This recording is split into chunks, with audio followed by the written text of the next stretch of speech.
நப்தலினா போராட்டம் நிறைந்தவன்.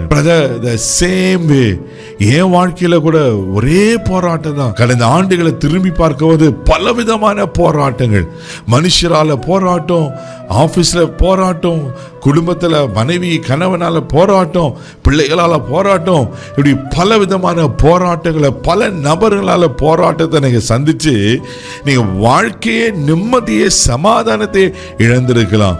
தேவ பிள்ளைகளே, இவ போராட்டமான நப்தலிய கர்த்தர் விடுதலை பெற செய்வார்னா, ஆமென், கர்த்தர் உங்க வாழ்க்கையிலும் அற்புதங்களை செய்து உங்க போராட்டங்களுக்கு அவர் முற்றுப்புள்ளி வைப்பதற்கு அவர் உண்மையில் வருகிறார். என்ன காரியத்தில் போராடி இருக்கிறீங்க?